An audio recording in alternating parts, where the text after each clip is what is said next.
Welcome to Lifestyle Solopreneur, the community for entrepreneurs who put lifestyle first. Join your host Flavia Barris as she interviews successful lifestyle solopreneurs and shares ideas to help you find the perfect balance between lifestyle, business, and self.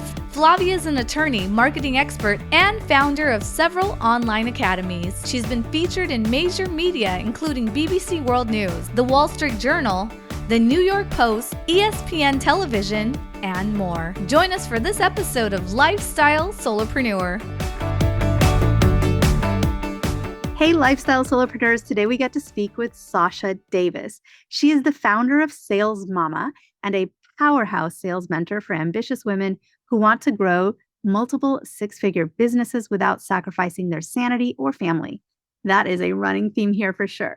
A mom, entrepreneur, and unapologetic closer, Sausha teaches women how to lead with conviction, close with confidence, and scale with strategy.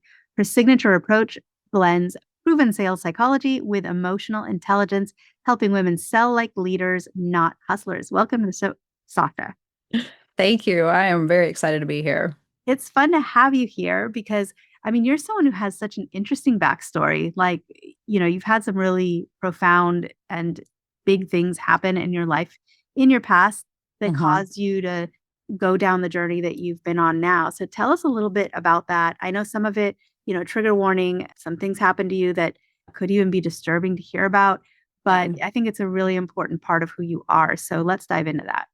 Absolutely. So when people look at me today, they see this quote unquote successful woman, successful entrepreneur. And a lot of people make the assumption that things have been handed to me or that I was a trust fund baby or that, my husband is rich and yada, yada, yada.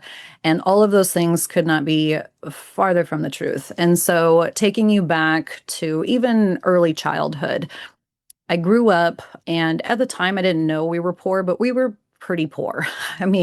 We lived on food stamps. Both my parents worked two jobs and we barely made ends meet. And so my parents ended up purchasing a farm in the Midwest, and shortly after they got divorced, my sister and I went back and forth because my parents had a very abusive relationship. And my mom went down a not so great path. That's her story to tell. And so my sister and I ended up growing up with my dad at a young age. So single dad taking care of two kids, and he had his own demons to fight. He, I would say, is undiagnosed bipolar, very narcissistic. And so the abuse patterns that had happened with my mom now were on me. And so my sister and I were also in and out of foster care, and the house that we lived in, again, we didn't know any better, but every winter we would chop firewood for like 2 months straight just so we had enough wood to heat our house through the winter. Yeah. And we didn't know any different. Like that was just normal for us, that we didn't have air conditioning. We didn't have a furnace. And that was how, I learned grit and hard work and determination. And, we had cows, we had pigs, we had goats, we had horses, we had all the things. And so we had to take care of so much at a very young age. But again, my dad had his own demons to fight. And so my sister and I also physically, mentally, emotionally abused. And so we also ended up in and out of foster care. And so I learned this mantra, and it was kind of my North Star for a very long time. Even to this day, it still kind of is. And so I would always ask myself, what would a normal person do in this situation? Because I had started to realize once I got into high school that what our life was not normal. And then I ended up graduating high school because I told myself, what would a normal person do? And I was actually one of the first in both sides of my family to graduate high school. Both of my parents dropped out. A lot of the family lineage had dropped out, never graduated. So I was one of the very first in both sides of my family to even graduate high school. So that was a big accomplishment on my part. And Then after that, it was like, what would a normal person do? A normal person would go to college because that was the thing that everybody was doing at the time. So it was like, okay, I'll go to college. Went and got, just a regular 2-year associates. But then it's like, well, what do I do with this now? Well, you go and get a 4-year. So then I went and got a 4-year. But then after that, what do you do? Well, you go climb the corporate ladder because that's what the American dream is. You get married, you have kids, you do all of these things. And so I was just checking the boxes of what a normal person would do. And throughout that, I was starting to fight my own inner demons. And throughout that time, I was drinking heavily. I was binge drinking. I smoked cigarettes. I had done some drugs. I had actually been in and out of jail a couple of times. And the one experience that really woke me up is we were at a bar one night and waiting for our ride. The bar was closing, and I don't even remember really what happened. I was so intoxicated. And apparently, I had said, I'll just take us home. And we're probably about 30 miles from home. Long story short, I had taken us down a gravel road and hit a ravine going about 50 or 60 miles an hour and flipped my SUV several times into a cornfield. Oh, no. Yes. Oh, no. And the car was completely totaled. I mean, smashed like a pancake. And my friend wore glasses at the time, and her glasses were actually embedded in the windshield. It was just insane. And we walked away from it with just scrapes and bruises. But if you look at the car, nobody knows how we walked away with our lives. And so I carried so much guilt and shame and so many beliefs from that. And I was so destructive in my patterns leading up to that moment that I thought to myself, if I continue down this path, this is what will happen. I will kill myself or somebody else. And I decided that cannot happen. If I have this much anger and resentment and energy towards myself, what if I used that to heal myself and then put that in a positive direction? Because anger can really be that pivotal emotion for a lot of people. That's where people start to change. That's like right on the edge of hope. And so I started to learn about ways on how I could channel that energy in a different way and really start to uncover why I was feeling this way, why I had all of this traumatic, trauma responses. And that sent me down, an entirely different healing path. And at that time, I climbed again the corporate ladder, which got me into that corner office, got me into that high level sales and marketing.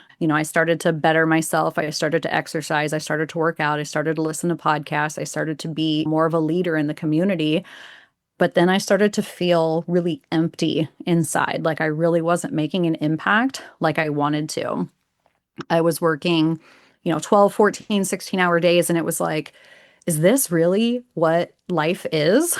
And I had gotten pregnant with my oldest daughter at the time, went on maternity leave, came back shortly after I'd put in my notice because I had decided that I was not going to work my life away to pay somebody else to raise my children.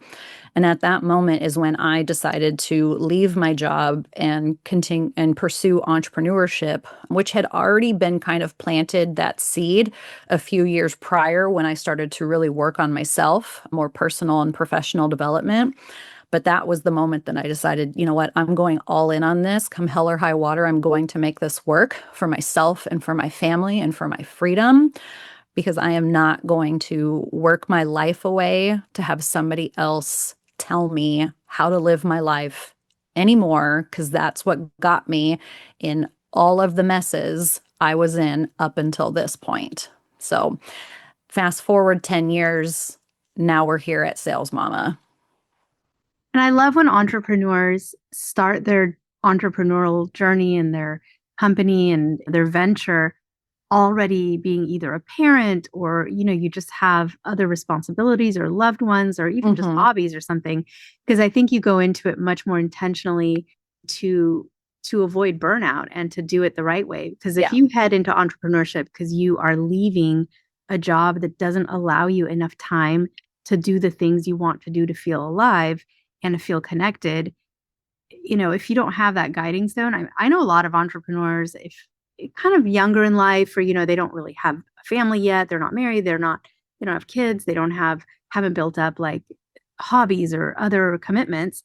And so they go into Mm-hmm. entrepreneurship and they work harder than anyone at any corporate job. I mean, they're burning Mm-hmm. midnight oil. They're, working 20 hours a day and sleeping for 2 or whatever. And they, because they're not building that company or that venture with the end in mind, which is, building something that gives you some flexibility and freedom and the ability to be the one to raise your kids or whatever it is for you, that's important. And for every person, it's different.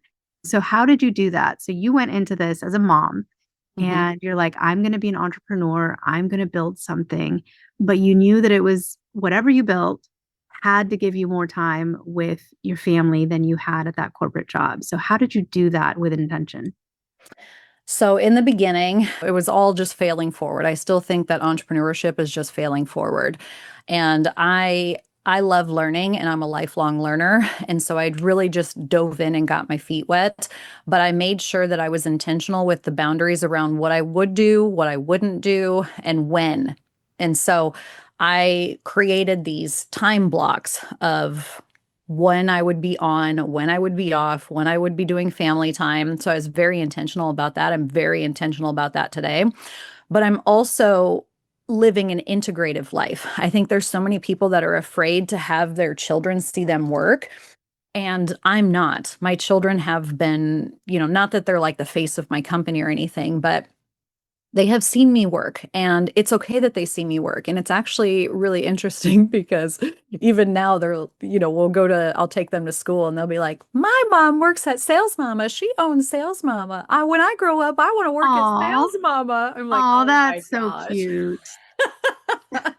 So it's kind of funny to see what they see and how they see it and, what the things that they pick up just by watching me. And same thing with like exercising, like this morning I'm working out and, my 2-year-old comes in and she starts copying me and working out. So it's like, as they watch me work, they're picking up on my work habits and my work boundaries. And when I put my phone down, and I tell them that my phone is a work tool, it is not something that I use for pleasure. And I think there's so many people out there that their tool is or their phone is an addiction for them. And for me, my phone is a device that helps me grow my business. And so I'm not afraid to put my phone on airplane mode and leave it in the kitchen or leave it in my office. And so I'm very intentional with those things and using do not disturb or airplane mode or shutting my computer off. And, there's nothing out there that is that big of an emergency that, somebody needs me at 9 o'clock at night or 8 o'clock at night. And if it is that big of an emergency, then, maybe call 911 and not me. So. Well, I love naming companies' products. I think, and I mean, not everyone, some people struggle really hard. I'm the opposite. I usually think of the name before I really think of what I'm doing with it. I'm like, wow, that's like a great tagline or a great name. I'm excited about it. What can I build around that? So I almost go Mhm. backwards. But how did you come up with Sales Mama? What is Sales Mama? So fill us in on sort of the birth of, no pun intended, right? Because we're talking about mamas, about the Oh, birth of this whole idea. totally pun intended. Maybe a little. So when I first started coaching and consulting, believe it or not, I thought I wanted to be a life and health coach. I was like really into life and health at that time because I was really focused on like facing my inner demons and bettering myself. And so I did that for a very short time. I was successful at it. I want to say I made like looking back, maybe 60 or 80,000 that first year just in life or health coaching, and which I didn't think was that much. But now knowing what I know now, like that's actually a pretty solid income for a life and health coach in their first year. So, did pretty well at that. And so it was people coming to me and saying, how did you build your business? How did you build your business? And so very quickly I shifted back into, the business coaching and consulting, sales and marketing, getting right back into the things that I do so well. And that's kind of the stuff that lights me up. I love talking big vision and strategy and, the whole process and the blocks that keep us from doing the things. And so that's really where my focus shifted. And so I operated as, just Sausha Davis Consulting for a few years. And I had two legs of the business. I had one leg where I did more consulting and training teams and, doing high level sales, calls and things like that for 7 and 8 figure plus businesses. And then I had more coaching side for those who were, maybe solopreneurs who were just getting started, who, were looking to grow to a 6-figure business or a multiple 6-figure business, who are just looking to, make their first hire. And so I had two legs of the business. And so on the consulting side, I had one particular company that I was working with, and it started to not go so well. And the reason for this was I sell in a very relationship connection based way, which we'll get into maybe some of my methods here in a bit. But the way that they kept telling me that I needed to sell was very masculine and outdated, very pushy, very 80s, 90s, old insurance type of way of selling. And I was not about that life anymore. I had been trained that way, and it does not work in today's world. It does not work. And that's what you'll really see a lot, is this very bro way of sales. And I don't align with that. And so we kind of butted heads a little bit. And for lack of a better phrase, he made me feel like an idiot for believing in the methods that I believed in.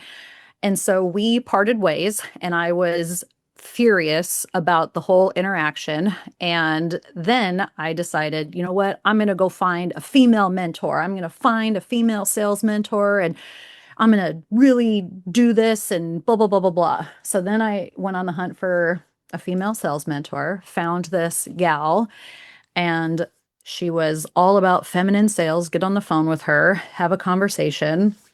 We get to the end, and she tells me that, to be honest, I don't think you're ever going to be successful because you're still prioritizing your family. And if you're not serious about growing your business, you're never going to hit the level of blah, blah, blah, blah, blah. So she basically told me because my family was a priority. And mind you, I found out later that she did not have children. So I'm like, well, you don't get it.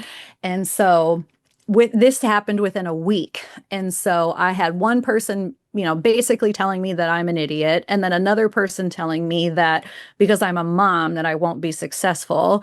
And so I'm not gonna cuss. I would normally cuss right here, but I was basically like, screw you, watch me.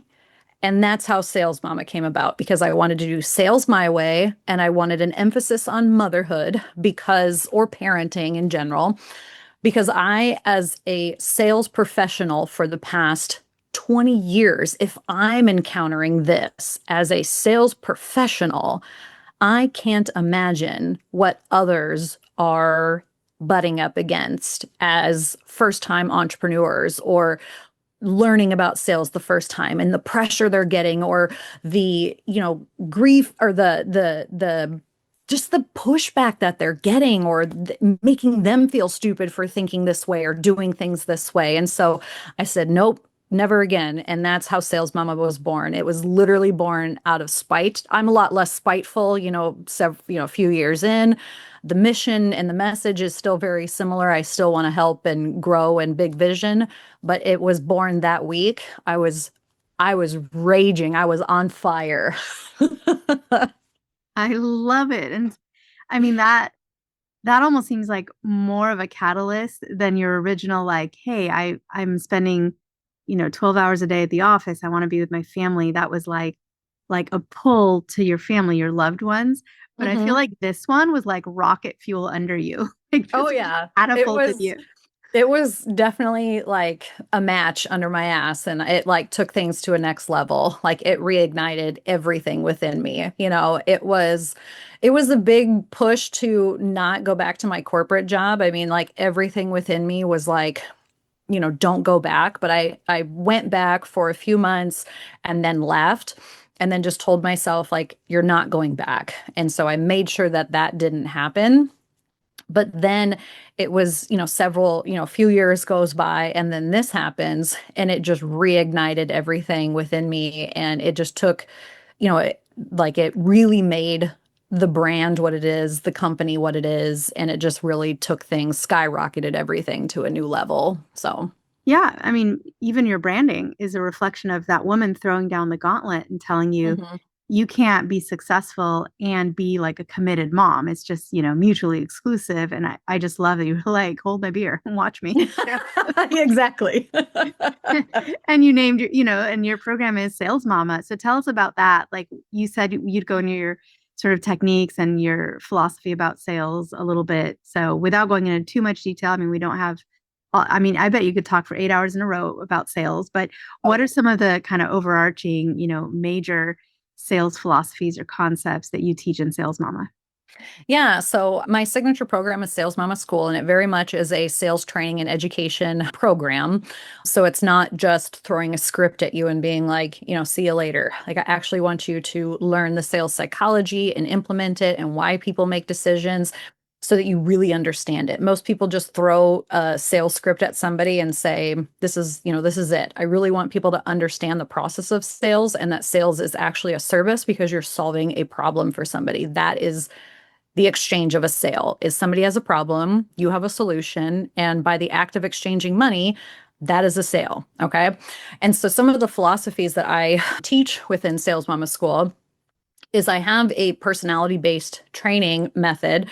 And so I have a little bit different variation than the one that I teach.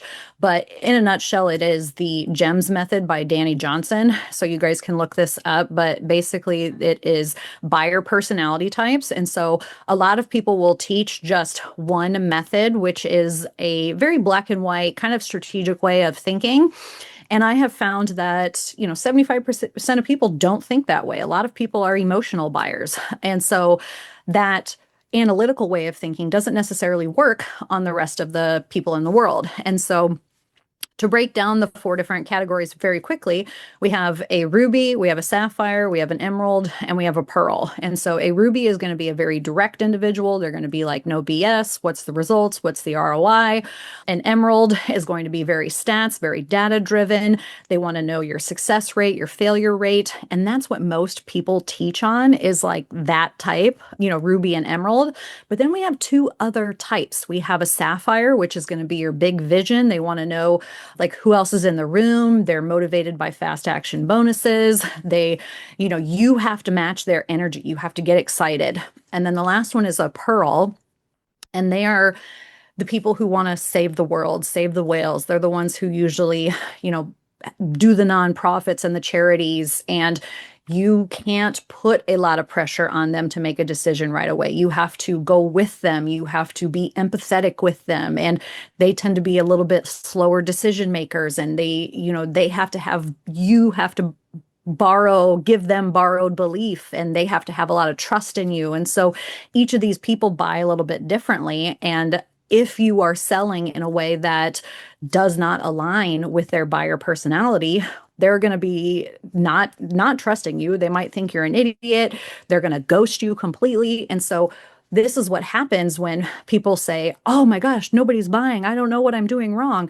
You are probably just selling to people in how you think you should sell to people, or you're following some very generic script and not tailoring your stuff to what your buyers actually want and need to hear. And so that's one thing that I teach on. And then I also teach on what marketing is and what marketing isn't, because people always get sales and marketing confused. And so there is a very big difference between sales and marketing. Marketing is a one to many, sales is a one to one. Okay, I'm going to leave it at that because we could get into a whole nother conversation on that. And then I also teach what funnels are, what lead magnets are, what opt-ins, how to get in front of the right people, how to run ads. So basically everything from lead to client and the client journey. That is amazing and very complete. Give us a case study, and it can be, you can anonymize it because I'm sure you've had businesses where you've come in and you've really transformed the way that they advertise or market. And or if you have permission from the student, feel free to plug them. I mean, by all means. But I'm just curious to see it in action. Like where have you seen that this makes a huge difference in outcomes in a short period of time for someone?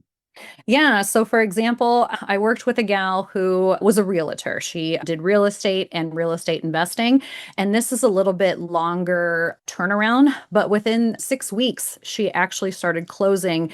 She was closing one deal per week, and within 6 weeks, started closing 3 deals per week. So she went from about a $10,000 month to a $20,000 to $40,000 month just within a few months by implementing a lot of these strategies. And the reason that that happened was she is a Ruby Emerald personality. So she's very direct and very analytical, but the people that she was selling to were very Pearl personalities. So she had to slow down her entire way of talking to people and build a lot of trust and connection. And once she started to do that, she closed almost every deal that she started, like that she talked to. So that's one example. And she was on the East Coast. She was over near like the Boston area. So there's a lot of what she says, Ruby personalities. So teaching her how to talk to people in a whole new way. That one is a big one. Another entirely different business. I worked with an equestrian trainer and breeder, and she sells foals, colts, yearlings. And so previously to working with me, she had only sold about a half a dozen colts a year. And so when we started to work together, we sold out of her colts within 3 months. And she had never done that before. And she had a $50,000 month the second month that we worked together. And by month 3, she had sold out of all of the available horses that she had. She had over $100,000 in sales just in the matter of the few months that we had worked together because of the implementation that she had done and how she was talking to people and how she was following up with people and how she was capturing the leads and where she was putting them and all of that. So that was a really good one too. And then an entirely another business would be a small boutique. She does candles and self-care stuff. When she came to me, she was doing mostly like $3,000 to $5,000 a month, a lot of direct to consumer, a little bit of farmers markets here and there. One thing that we wanted to do was get her in more boutiques and do more wholesale so that she wasn't doing so many B2C type of stuff, like one-to-one type of stuff. And so one thing that we did was tapped into that B2B market. And not kidding, by month 3, she was at $20,000 to $25,000 months. And so by doing that too, not only did we broaden her reach and her email list and all of this, now her B2C sales have also skyrocketed. And there has been a couple of times where she has only gone to these weekend events, like weekend, what do you call them? They're kind of like farmers markets. I can't remember what you call them.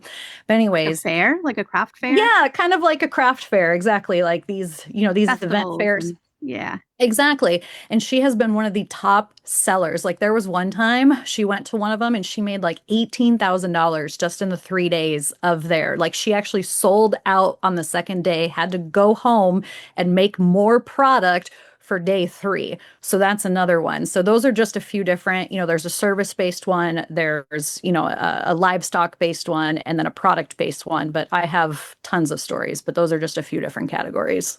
Amazing. And how do people get in touch with you? So if they want to learn more about the program, Sales Mama itself, your journey, where would they go to connect? So they can connect with me. They can listen to the podcast. I have Sales Mama podcast. I'm always giving, free tidbits over there. And then you can search for me on just about any platform. I'm pretty active over on Instagram, Sales Mama School or Sausha.Davis. I'm on YouTube, Sales Mama School, LinkedIn, TikTok, Substack, Anywhere you could possibly search, I'm probably there. Amazing. Sausha, it's been so great talking to you, just mom to mom. I mean, I'm a mama too. And I just love your whole story. And I'm so, so glad that you walked away from that terrible accident because, the world is a better place with you in it. You've helped so many people accomplish their dreams and grow their businesses and learn marketing the right way. So thank you for all that you do in the world. Thank you. Thank you. Hey everyone, thank you so much for joining us, and I hope you enjoyed the show. Don't forget to subscribe to this podcast, and if you leave a review on iTunes, I promise I will read every single review. If you know someone who makes a full-time living from part-time work, and maybe this is you, please visit lifestylesolopreneur.com to nominate a guest or to nominate yourself. Because remember this, money doesn't buy happiness. But money in the hands of a happy person, there is no greater tool. Today's episode was brought to you by the Get Shift Done program. It's a lifestyle-changing online class to help you define your business and lifestyle ambitions and to set goals in a way you've never experienced before. This class will 10x your daily productivity with methods that will blow your mind. And if you use a coupon code podcast, the class tuition is 99% off. Visit GetShiftDone.com to enroll today.